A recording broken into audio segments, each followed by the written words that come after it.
தோழமை தமிழ் உறவுகளுக்கு வணக்கம்.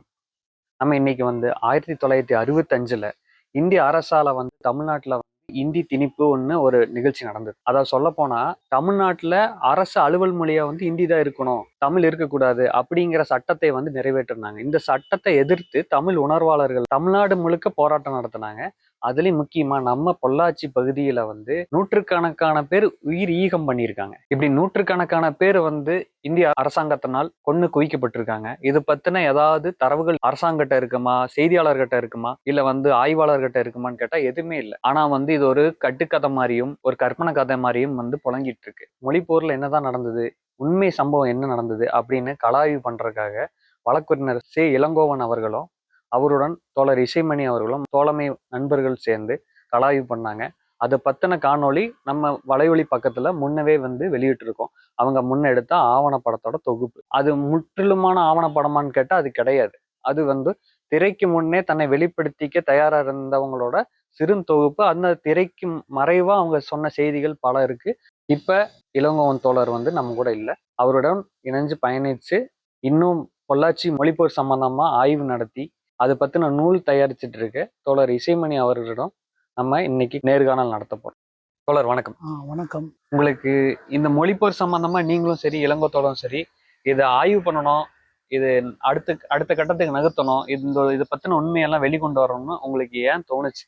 அதோட கருவை பத்தி சொல்லுங்க. எங்க பெரியவங்க சொன்னதை வச்சுதான் நாங்க அதுக்குள்ள போனோம். இந்த வரலாறு பொள்ளாச்சி எல்லாம் எல்லா நகரங்களையும் அவங்கவுங்க வரலாற்று செய்கிறாங்களே, நாங்களும் பொள்ளாச்சி பண்ணலான்ட்டு முயற்சி பண்ணோம். அது 2-3 முறை நாங்கள் அப்படியே அதில் தொடர்ந்து பண்ணிகிட்டு இருந்தோம். அதில் இந்த பொள்ளாச்சியில் மொழிப்போர் அப்படிங்கிறது அமையுது. இப்போ அதை பற்றி அதிகமாக தோண்ட ஆரம்பித்தோம். 16களில் ஒரு போராட்டமாக அதை எழ ஆரம்பிச்சுது. அதை பற்றி நிறைய பத்திரிகையில் செய்திகள் வர ஆரம்பிச்சுது. இளங்கோ அதை நோக்கி போக ஆரம்பிச்சார். இப்போ அதை வச்சு ஒரு போராட்டம், மாநாடு அந்த மாதிரியெல்லாம் நடத்த ஆரம்பித்தோம். அது தொடர்ச்சியாக நாங்கள் வருஷம் செஞ்சுட்டு இருந்தோம், தொடர்ந்து செஞ்சுட்டு இருந்தோம்.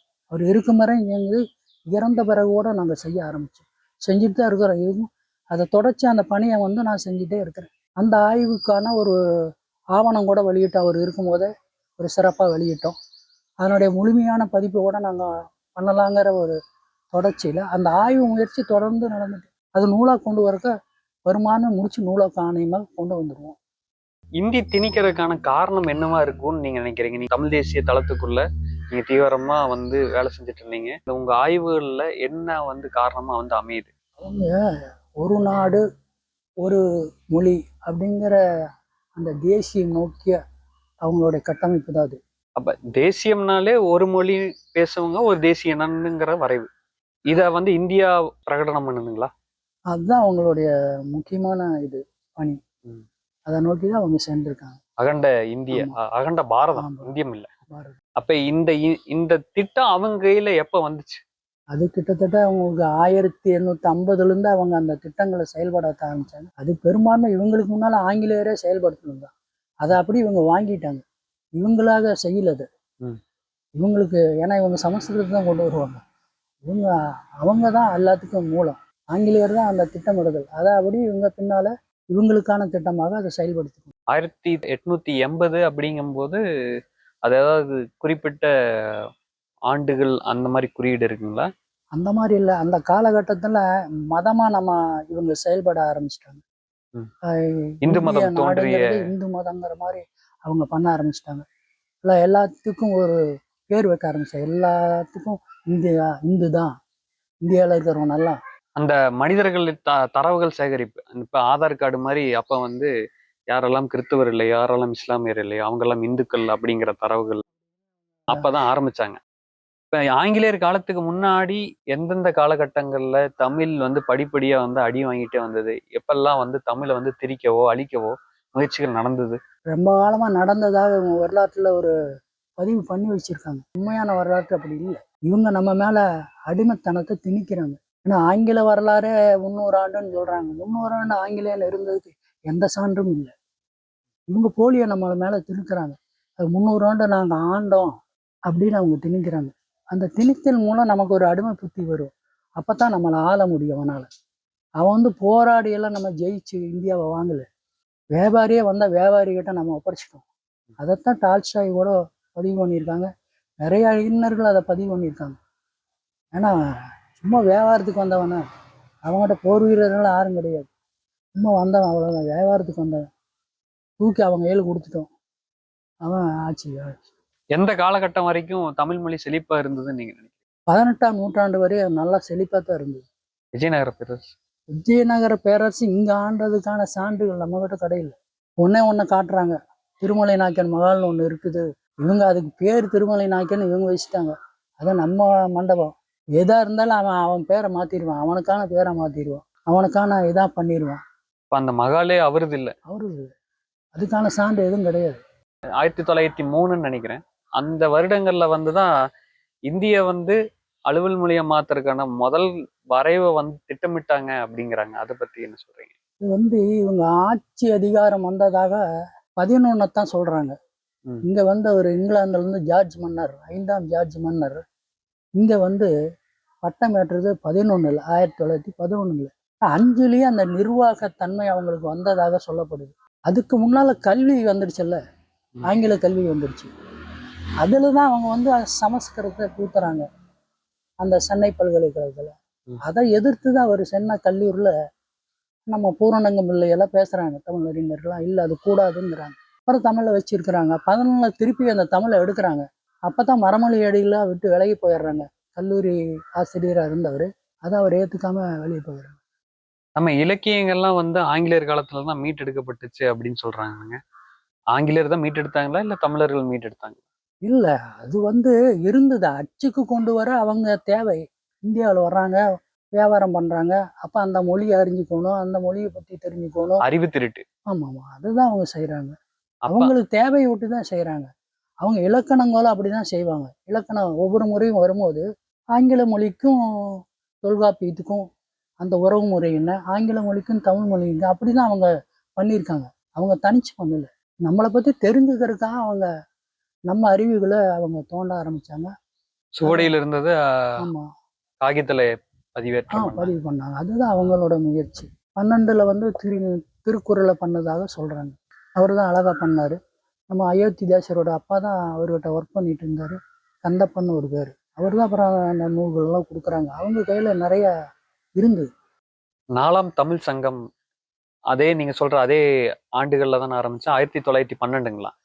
இல்லை, 1903 அந்த செந்தமிழ் வருது. 2லயே ஆரம்பிச்சதாக சொல்றாங்க அவங்க. அதுல இருந்து அப்படி 4ஆம் தமிழ் சங்கம்னு சொல்லப்படுது. இங்க நம்ம ஊட்டியில கூட தொல்காப்பியர் சங்கம்னு ஒன்று ஒரு தஞ்சாவூர்காரர் தொடங்கினார். அது கூட கொஞ்ச நாள் இயங்குச்சு. ஒரு மிகப்பெரிய நூலகமாக நிறைய பழைய நூல்களை அவர் சேகரிச்சு வச்சு, அது என்னாச்சுன்னா தெரியல பின்னால. அந்த மாதிரி நிறைய பக்கம் அந்த மாதிரி செஞ்சாங்க. அதுல மதுரையில செஞ்சது நீண்ட காலமாக செயல்பட்டது. அது இந்த செந்தமிழ் வந்ததுல நிறைய ஆய்வுகள் வந்ததுனால நமக்கு அது நீண்ட காலமாக அவர் சேதுபதியும் கூட. அதனால நமக்கு அதுக்கு அந்த தரவுகள் கிடைக்குது. ஆனால் அதை கூட 5ஆம் தமிழ் சங்கம் தான் சொல்லணும். 4ஆம் தமிழ் சங்கம்னு முதலியே நம்ம புலவர்கள் பதிவிட்டிருக்காங்க. சிவப்பிரகாசரை அழகா பதிவு பண்ணியிருக்காரு. அவர் தான் பின்னால இந்த சங்கங்களை விட்டு போட்டு ஒரு சங்கத்தை சொல்றது அவர் தான். அவர் ஒட்டி தான் நிறைய பேர் சொல்லியிருக்காங்க. 4ஆம் தமிழ் சங்க காலம் சொல்லப்படுற அந்த காலகட்டத்துல என்னென்ன நூலெல்லாம் மீட்டெடுக்கப்பட்டுச்சு, ஆவணப்படுத்தினாங்க, பிரதி எடுத்தாங்க, அதை பத்தி ஏதாவது தகவல்? அந்த பதிப்புகள் 870க்கு பிறகுமே அது நடைமுறைக்கு வர ஆரம்பிச்சு. அப்படியே ஒவ்வொன்றா வர ஆரம்பிச்சது. நம்ம தாமோதரம் பிள்ளைன்னு அவர் தொல்காப்பியம் போன்றதெல்லாம் நிறைய அவர் தான் பண்ணார். அவர் தான் இப்போ இருக்கிற எல்லா சங்க இலக்கியங்களும் முதல்ல பண்ணவர். ஆனால் அவர் பதிப்புக்குள்ளே இறந்துட்டார். அதை வாங்கி தான் ஊவேசா போன்றவங்களாம் பதிப்பிச்சாங்க. இன்னைக்கு ஊவேசா ஒன்றும் பண்ணலை. அவர் பதிப்பிச்சது அவர் பெருமை. ஆனால் எல்லாமே அவர் செஞ்சதை தான் இவங்க செஞ்சாங்க. இப்போ எப்படி அவை துரைசாமி எல்லாம் இவங்க சொல்றாங்க, ஊவேசா பண்ணனு தானே இவங்க எடுத்துட்டாங்க. அதே போல அவரும் தாமோதர பிள்ளைங்கிட்ட அவர் செஞ்சு வச்சிருந்ததை அவர் பதிப்பதற்குள்ள இறந்துட்டாரு. அதை அவர் பதிப்பிச்சிட்டாரு. ஆமா, அதனால இவங்க வாங்கி அதை பதிப்பிச்சாங்க. ஆனா இவங்க பேர்ல பதிப்பிச்சுட்டாங்க. பதிப்பிச்சு எவ்வளவு திரிச்ச முடியுமோ திரிச்சு கொலை பண்ணிட்டாங்க சங்க இலக்கியங்களே. 1938ல முதல் இந்திய எதிர்ப்பு போராட்டம் நடந்தது அப்படிங்கிறாங்க. அப்ப என்னதான் நடந்தது? அப்போவே இந்தி திணிக்க ஆரம்பிச்சிட்டாங்களா? அப்ப இந்தியாவுக்கு விடுதலையே ஆகல, ஆனா இந்தி திணிப்பு அப்பவே நடந்ததுங்கிறாங்க. அதை பத்தின கொஞ்சம் ஒரு தெளிவான பார்வையில சொன்னீங்கன்னா பரவாயில்ல. 34ல் இவங்க தேர்தல் கொண்டு வந்தாங்க. 20ல தேர்தல் வந்தா கூட அது தமிழக அளவு தான் நடந்தது. அன்றைய தமிழும் கிட்டத்தட்ட தென்னிந்திய அளவுக்கு. அதில் நீதி கட்சி ஆண்டு தான் அந்த கதையெல்லாம் உங்களுக்கு தெரியும். அவங்க அந்த சமயங்கள்ல 34 நீதி கட்சிக்கே தென்னிந்திய நலசங்கம் தானே ஆமா பேரு. ஆமா ஆமா அதுக்கப்புறம் தான் நீதி கட்சியா ஆமா. மாறுது. இல்ல நீதி கட்சிங்கிற அவர் ஜஸ்டிஸ்னு ஒரு பத்திரிகை கொண்டு வந்தாங்க அதன் சார்பாக. அந்த பேர் தான் அது. அதை அப்படியே கட்சிக்கும் வச்சுட்டாங்க. அது வழக்கில் மக்கள் கொண்டு வந்தது. ஆனா அது பேர் அதுதான். அது அப்புறம் அவங்க கொண்டு வந்தப்ப 1934 அந்த பொது தேர்தல் கொண்டு வந்தாங்க. அதை ஒட்டி காங்கிரஸ் வந்து தேர்தலில் அது வரைக்கும் தேர்தல் இருந்து விலகியே நின்றுது. ஆனால் சுயராஜ்ய கட்சிங்க 23 உள்ள வந்தாங்க. ஆனா முறைப்படி அவங்க கொண்டு வந்தது அந்த 34 இருந்து தான். அப்போ 37 இங்க வரும்போது வர்ற தேர்தல் வருது. அந்த சமயத்துல ராஜாஜி இந்திய திணிப்போம், நான் வந்தேன்னா காங்கிரஸ் ஆட்சிக்கு வந்ததுன்னா பள்ளிக்கூடங்களில் இந்திய அவர் மேடைகளில் நிறைய பேசிட்டு இருந்தார். அதுக்கே தமிழ் அறிஞர்கள் எதிர்ப்பு தெரிவித்து போராட்டமெல்லாம் நடத்தினாங்க. அதே மாதிரி ஆட்சிக்கு வந்தார் 38 உடனே சட்டமாக கொண்டு வந்துட்டார். பள்ளிக்கூடங்களும் வந்தது. அதுக்கு எதிர்த்து மக்கள் போராட ஆரம்பித்தாங்க. அது கூட லங்கையிலேருந்து வந்த அடியார் தான் போராடினார். இவங்க யாரும் போடல. அந்த நூலெல்லாம் நான் சொல்கிறேன். அவரே வந்து 65 பின்னால் மொழிப்போர்னு எழுதியிருக்காரு நூல் அழகா. இந்த 65 போராட்டத்தை பின்னால் நடந்த போராட்டத்தை அவர் அந்த காலகட்டத்திலே எழுதியிருக்காரு. 65 எழுதுறாரு. ஈழத்தடிகள் தான் போராட்டத்தோட அவர் தான் ஆரம்பிச்சு வைக்கிறாரு. அவர் ஒரு பரதேசியே தான் வர்றாரு. அங்கிருந்து தமிழகத்துக்கு வந்து அவர் கோயிலிருந்து மடத்தில் இருந்துட்டு ஏதோ ஒரு அவங்களுக்கு படிப்பு சொல்லி கொடுத்துட்டு அவர் சாப்பிட்டுட்டு இருக்காரு. அவர் இந்த 37 பிரச்சனையை இவர் பேசுறதெல்லாம் பார்த்துட்டு போராட்டத்துக்கு தயாராகி போராட முயற்சி அதுக்கான முயற்சியெல்லாம் பண்றாரு. பண்ணி அவர் தொடர் முயற்சியில தான் அவர் எல்லாத்தையும் இணைச்சி 2 துறவை தான் முறை ஆரம்பிக்கிறாங்க. இன்னும் பார்த்தோம்னா துறவிகள் ஆரம்பிச்சு அப்புறம் மக்களிடையே சென்று எல்லா தமிழர்களையும் சந்திச்சு எல்லாருமே கலந்துக்கிறாங்க. ராமசாமி வருவதில்லை. அவர்கிட்ட முதல்ல போறாரு. ஆனா இதெல்லாம் காங்கிரஸ் வேலையப்பா, இதுகள் நமக்கு ஒத்து வராதுன்றார். அப்புறம் பின்னால நாயர் வந்து ஒரு வற்புறுத்தி உள்ள கூட்டிட்டு வர்றாரு. ஏன்னா நம்ம நிலைமை ரொம்ப மோசமா இருக்கு, இது இந்த போராட்டம் எழுச்சியா நடக்குது, இதை நம்ம உள்ள போயிட்டா நம்ம எழுச்சிக்கு பயன்படுன்னு அவரை சுத்தி இந்த நண்பர்கள் கூட்டிட்டு வர்றாங்க. அதுக்கப்புறம் தான் அவர் வர்றாரு. அதுக்கப்புறம் கூட உடனே அரசாங்கத்துக்கூட தொடர்பு ஆனவுன்னு அவர் என்ன சொல்றாரு, இதை நிறுத்திடலாம், நான் பயன்படுத்திட்டு எனக்கு போதும், போராட்டம் போதும் நிறுத்தணுங்கிறாரு. ஈழத்தடிகளை ஒத்துக்கல. அது போராட்டம் இன்னும் நடக்கணும் அப்படின்னு அவர் தொடர்ந்து போராடுறாரு. ஆளுநர் வீட்டில் போராட்டம் நடக்குது. அப்புறம் ஆளுநர் வந்து அந்த இருவருக்குமான தொடர்புள்ள நாட்டுக்கோட்டை செட்டி அரசரை கூப்பிட்டெல்லாம் பேசி அவர் சமாதானம் பண்ணி நான் போய் டெல்லி போயிட்டு வந்துடுறேன், இதை நிறுத்திடுறேங்கிறாரு. அதே மாதிரி அவர் போயிட்டு வந்து நிறுத்திடுறாரு. அதுக்கப்புறம் தான் போராட்டம் நிறுத்துது. போராட்டம் வெற்றி அடையுது. 38 தோல்வி இல்லை, வெற்றி. 65 தான் தோல்வி.